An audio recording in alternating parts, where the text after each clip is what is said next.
السلام عليكم.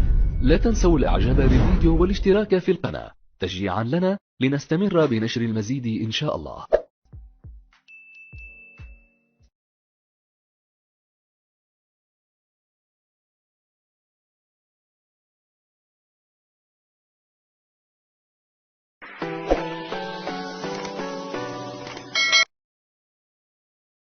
شبكة الإذاعات الإقليمية ومسؤول 100 مليون ما زلنا معا ونواصل الحديث هنا وهناك على كثير من الأمور في مجريات مصر الحبيبة. نذهب الآن لشعبة الشعبة العامة لمواد البناء والمهندس أحمد الزيني رئيس الشعبة العامة لمواد البناء بالاتحاد العام للغرف التجارية. مهندس أحمد، مساء الخير. مساء الخير يا فندم. زي حضرتك، عامل إيه؟ الحمد لله والله. عايزين بداية نتحدث عن المهام التي تقوم بها الشعبة العامة لمواد البناء. طبعا احنا الشعبة في الوقت الحالي او في الفترة الأخيرة بترصد الأسعار في الأسواق وبتشوف الأسعار وصلت لفين، وبنرفع تقاريرنا للجهات المعنية والأجهزة الرقابية اللي بدورها بتقوم بتابعة الأسواق.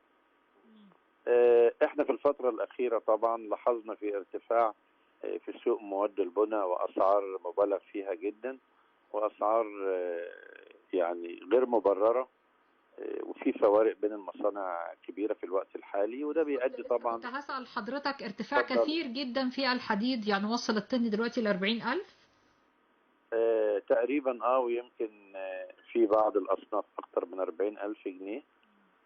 نقدر نقول ان في حاله من التخبط ومن الفوضى في السوق وفي التسعير بيشهدها سوق الحديد، يمكن بقالنا اكتر من شهرين على التوالي.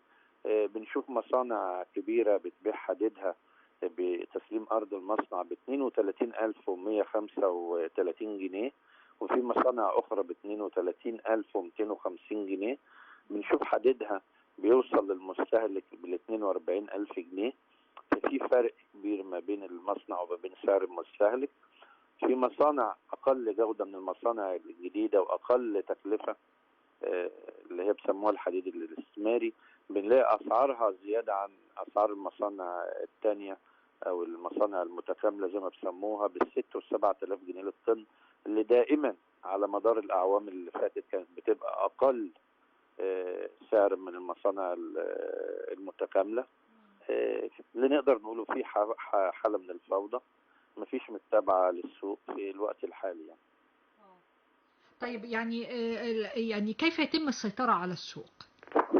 هو في قرار وزاري كان عامل المهندس رشيد بيلزم شركات الحديد انها بتبلغ قطاع التجارة الداخلية بالكميات اللي بتنتجها وبالاسعار اللي بتبيع بيها، والوكلاء والتجار اللي استلموا الحصص دي من الشركات. المفروض ان احنا نتابع كأجهزة رقابية في الدولة بقى، سواء في وزارة التموين، سواء في وزارة الصناعة والتجارة، سواء في الإدارة العامة لمباحث التموين، ان احنا يبقى في متابعة ومراقبة للسوق. الأسعار اللي جات لنا دي من الشركات نتابع مدى تنفيذها على الأرض، المصانع بتشتغل بكامل طاقتها ولا لا، ما بتشتغلش بكامل يعني طاقتها، نقدر نحل عندها مشاكل عشان تزود انتاجها. المصانع اللي بتبيع زياده عن المصانع الاخرى 7,000 جنيه و8,000 جنيه، ده لاول مره تحصل. المفروض انها تخفض اسعارها، ما يبقاش في فرق بين مصنع ومصنع. كنا متعودين 500 جنيه 300 جنيه، ما يبقاش 7,000 جنيه. الفرق الكبير ده يعني نبقى نعمل عمليه متابعه ورصد للسوق، وننزل على المخازن والتجار نشوف فواتير الاسعار بيشتروا بكام، مشاكلهم ايه، كعمليه متابعه. نقعد مع المصنعين، نقعد مع الوكلاء، نقعد مع شركات المولات، نقعد مع كل الحلقات. ما بنقولش ننزل نعمل قضايا ونعمل مشاكل، لكن على الاقل ان الدوله تتابع وتنظم. في الحاله دي الحديد هينزل تاني يوم 5,000 جنيه لو الدوله اتدخلت.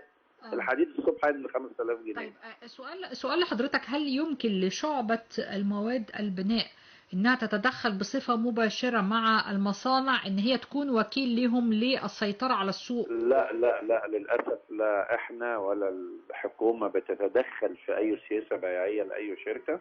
الشركة هي اللي بتختار الوكلاء اللي هي بتبيع لهم مباشرة.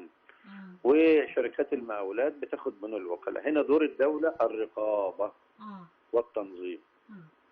طيب المهام الأخرى التي تقوم بها الشعبة العامة لمواد البناء ما هي؟ هي ان احنا لو في مشاكل عند التجار بنحلها، لو في مشاكل مع الضرائب بنحلها، المشاكل المختلفة اللي بتقابل تجار مواد البناء، لان هي اسمها الشعبة العامة لتجار مواد البناء.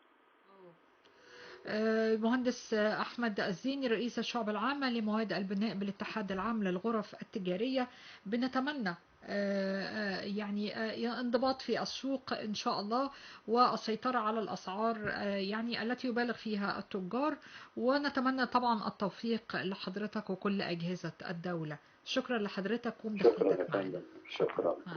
مع السلامة.